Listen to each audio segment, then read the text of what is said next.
왜 그거 아세요? 오늘 나오신 네 분 패널분을 포함해서 예전에 어쩌다 어른에 또 패널로 나오셨던 많은 분들, 이런 분들의 소위 말하는 인터넷 백과사전들 있죠. 네. 거기 정보들을 보면 왜 당연히 성함은 있을 테고 이름 있고 생일 어느 학교를 주로 졸업하셨나 뭐 이런 것도 있겠죠. 또 어떤 거 있을까요? 어떤 거? 혈액형 누가 말씀하셨어요? 혈액형은 다 있어요.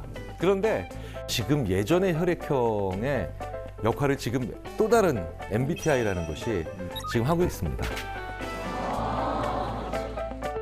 그래서 첫 번째 타인죠. 바로 MBTI죠. MBTI죠.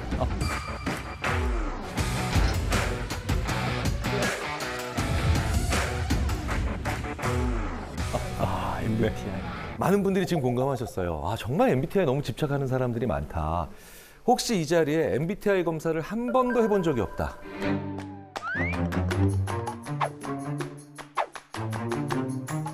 네. 네. 한 분, 두 분, 우리 이재용 씨를 포함해서 세 분, 네 분, 다섯 분, 여섯. 이 자리에 계신 분들이 한 5% 정도가 지금 해보신 적이 없고, 나머지 다른 분들은 거의 대부분 한 번씩은 해보신 거예요. 네. 아니, 얼마 전에는 뭐 대기업의 회장님을 뵀는데 어느 학교 교수인지는 모르는데 저보고 이러더라고요. ISTJ였다면서요. 이렇게 얘기해요. 와. 심지어는 왜 직원 뽑을 때 우리는 어떤 유형만 뽑겠다 이런 분들도 계시거든요. 실제로 MBTI로 사람 뽑겠다는 구인 권고가 있습니다. 우와. 저희는 MBTI를 보고 뽑아요. 네. ENTJ를 안 뽑는다는 겁니다. 아니 근데 왜 ENTJ가 진짜 되게 성격도 좋고 꼼꼼하고 약간 그런 성향인데 왜 ENTJ를 도대체 안 뽑는다는 거죠? 본인이 혹시 ENTJ이신가요? 네. 저 ENTJ. 네. 일로서 정확한 사람인데. 네.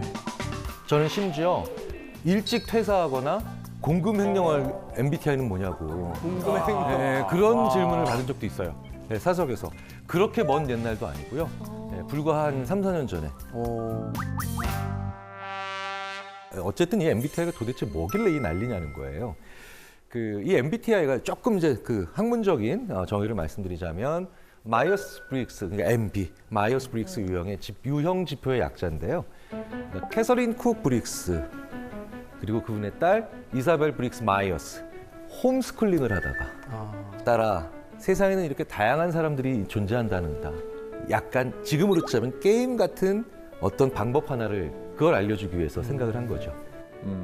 MBTI가 이제 두 개의 태도 지표, 그러니까 외향, 내향, 그렇죠? 그리고 판단 인식, 그리고 두 개의 기능 지표, 감각, 직관, 그리고 사고, 감정 이렇게 이 네 가지 지표에 대한 개인의 선호도에 대한 답을 해서 이걸 다시 2 곱하기 2 곱하기 2 곱하기니까 16개의 문자 패턴으로 유형화해서 알려주는 검사죠.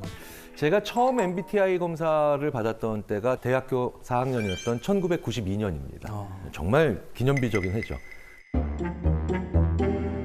네, 서태지 씨가 1집을 발표한 그런 해입니다. 네. 그런데 그때만 해도 MBTI는요. MBTI라는 검사가 있어? 들어봤어? 아니, 나 MMPI는 들어봤는데 MBTI는 뭐야? 이 정도의 반응을 심리학과 전공생들도 했을 정도예요. 그런데 이제 최근 들어서는 이 MBTI가 완전히 큰 유행이 돼버렸죠. 이게 왜 그러냐면요. MBTI가 건강검진 결과와 다르기 때문입니다. 자, 병원에서 건강검진 결과 받아보신 적 있으시죠? 네. 네네. 건강검진표 보면은 거기 어떻게 나옵니까? 이게 다 그래프로 나오죠. 그런 데이터를 우리가 보게 되면 재미가 없어요. 네. 그러니까 봐도 뭔 얘기야. 우리들이 좋아하는 게 바로 뭐냐? 정상, 비정상. 뭐 이런 거, 그렇죠? A등급, B등급, C등급. 이렇게 무언가를 조금 구간이나 아니면 등급별로 얘기해 주는 걸 더 좋아합니다. 그래서 우리가 게임을 할 때도 보면은 뭔가 여기까지 딱 들어가면 미션 클리어, 스테이지 클리어, 뭐 이렇게 되고 나면서 스코어나 아니면 랭킹이 나와서 게임이 재밌는 것처럼 뭔가 계속 체크하고 얼마나 그런가를 얘기를 했는데 뭔가 레터, 글자로 나오잖아요. 그러니까 너는 I네, 당신은 P일세. 그러니까 이게 내가 한 행동이 되게 독특하게 다른 방식의 아웃풋으로 나올 때 우리는 이걸 게임 같다 그럽니다. 그래서 성격 검사나 성격 검사라고 우리가 알고 있는 것들의 상당수가 일종의 게임이에요. 또 다른 이유가 있죠. 내가 누군지를 참 알기 어려워요. 우리가 너무 많은 정보의 홍수 속에서 살고 있기 때문입니다. 특히 SNS가 발달하기 시작하면서 MBTI의 인기는 거의 같이 갔다라고 네. 봐도 무방해요. 왜일까요? 제가 얼마 전에 적금을 한번 탄 적이 있어요. 알토랑 같이 한 달에 50만 원씩 3년을 벌습니다. 그러면은 이게 몇 천만 원이죠. 거의 자동차 한 대가. 그래서 제가 이걸로 좋아. 나 이 정도의 돈을 딱 얼마나 기분 좋겠어요. 딱 탔는데 갑자기 제 고등학교 동창 한 친구가 만든 회사가 상장을 했대요.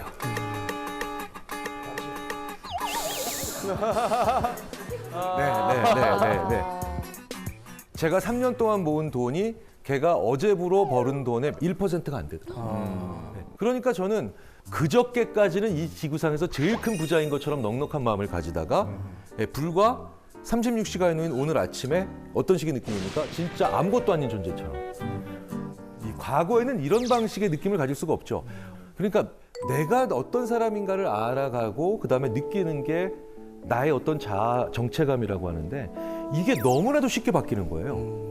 그래서 안 변하는 내가 무엇인지 궁금한 겁니다. 나의 안 변하는 건 뭘까? 네. 자, 그런데 MBTI라고 하는 것을 우리가 과연 어디까지 믿을 수 있고 그리고 어떠한 상황에서 믿어야 되는지에 대해서는 우리가 좀 생각을 해볼 필요가 있죠. 자, 나 MBTI를 3번 이상 해봤는데 3번 다 완전히 똑같았다. 계세요? 혹시 손 들어보세요. 네. 그러니까 의외로 많지 않다는 거예요. 3번 다 ENTJ. 네, 저는 늘 3번 이상 해봤는데 늘 ENTJ. ENTJ였나요? 네. 오, 독특하시다. 그 재미없는 걸 3번 이상씩 했다고. 참 성격 희한하네. 근데 저는 궁금한 게 사실 저는 처음 MBTI 검사를 했던 게 이제 군대 훈련소 가갖고 했었거든요. 근데 그때는 되게 길었어요. 검사 문항도 굉장히 많고 요즘 그 저희가 이제 어플이나 뭐 이렇게 나오는 검사들은 조금 간략하게 한 10분 안에 끝날 수 있잖아요. 그게 좀 신뢰도가 있는 검사인가요? 지금 굉장히 중요한 말씀을 하셨어요. 그러니까 신뢰도. 이 검사에는요, 신뢰도와 타당도라는 게 있어요. 신뢰도는 뭐냐면 사람이 그대로라면 결과도 그대로여야 되죠. 예를 들자면 이런 겁니다. 저의 머리 둘레 같은 거. 굉장히 신뢰롭죠. 어제 쟤도, 내일 쟤도, 그렇죠? 똑같아. 네, 똑같겠죠. 그냥 똑같아요. 크겠죠. 네, 머리 둘레. 네. 하지만 저의 머리 둘레로 저의 지능을 판단한다. 그랬으면 좋겠어요. 말도 안 되는 거죠. 이게 그러니까 저의 머리 둘레는 신뢰도는 굉장히 높지만 저의 머리 둘레로 지능이 얼마나 높은가를 얘기한다는 건 전혀 타당하지 않죠. 그러니까 신뢰도가 높은 거랑 타당도가 높은 거 양쪽 다 있어야 되거든요. 네. 자, 그런데 이 MBTI는 이런 측면에서는 약간 제한점이 있겠죠. MBTI는 저는 굉장히 많이 변했어요. 1992년에 처음 받았을 때 ISTJ였습니다. ISTJ. 네. 그런데 2010년에 제가 또 한 번 해봤어요. ENTP예요. 네. T만 빼놓고 싹 다 바꾼 거죠. 다 변하셨네요. 네. 최근에 다시 해봤습니다. 도로 ISTJ예요. 와. 성격 검사라고 부르는 데는 그러면 무리가 있다는 거죠. 성격은 그 사람의 고유한 속성이고 그리고 잘 안 변하는 속성이거든요. 잘 생각해 보세요. 고등학교 졸업할 무렵 되게 말 많았던 친구는 지금도 말 많아요. 그리고 그때도 계속 시간 약속 많이 어기던 친구는 지금도 시간 약속 많이 어기고요. 그리고 그때도 굉장히 고독했던 친구는 지금도 고독합니다. 성격은 그 사람의 잘 변하지 않는 고유한 속성에 가까운데 MBTI는 굉장히 많이 바뀌더라고요. 자, 그런데 저 같은 분 많이 계실 거예요. 어떻게 나오나요? ISFJ. ISFJ. 굉장히 내향적이고 현실적이고 공감을 잘하고 계획적인 사람이시겠죠?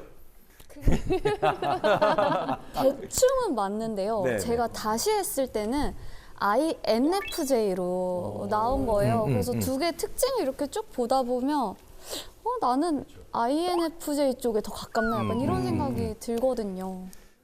그거는 MBTI라고 하는 검사가 잘못돼서가 아니라 MBTI가 그 사람의 안 변하는 거의 잘 변하지 않는 고유한 속성을 보는데 적합한 문항이 아니라는 뜻입니다. 자, 예를 들자면 제가 원래 문항에서 좀 각색을 해서 말씀을 드릴게요. 입사한 지 한 3개월 정도 된 신입사원들한테 MBTI를 보면 굉장히 I가 갑자기 증가해요. 그 왠지 아세요? 이런 류의 문항에 다 예스를 해야 됩니다. 나는 남의 말을 경청한다. 신입사원이 경청하지 않으면 어떡할 거예요? 그죠? 예, 경청해야지. 그래야지. 예, 그런데 그 회사의 전무님들 정도 되면 자기 사업 분야 하나씩을 다 총괄하는 분들이거든요. 그럼 그분들은 다 해보면 놀래요. 오, 내가 E로 변했어요. 예, 다 외향적으로 변한 것 같아요. 왜? 이런 문항에 또 예스를 해야죠. 이런 류의 문항에 나는 주도적으로 얘기한다. 예, 전무님이 주도적으로 얘기 안 하면 큰일 나죠. 그래서 제가 이렇게 보통 많이 말씀을 드려요. MBTI는 당신께서 지난 3, 4년 동안 어떤 사회적 얼굴로 사셨는지, 당신이 지난 3, 4년 동안 어떤 사회적 카드로 사셨는지를 보여주는 그런 문항들로 구성되어 있습니다. 그래서 저는 1992년에 ISTJ였던 거예요. 왜? 저는 대학교 4학년이었거든요, 그때. 계속해서 공부만 했어요. 계속해서. 집중해야 되고, 그다음에 교수님 말에도 토시 하나 안 틀리고 제가 귀를 기울여야 되고.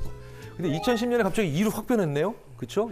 제가 왜 그런 거 봤더니 2010년에 드디어 조교수에서 끝나고 부교수가 됐어요.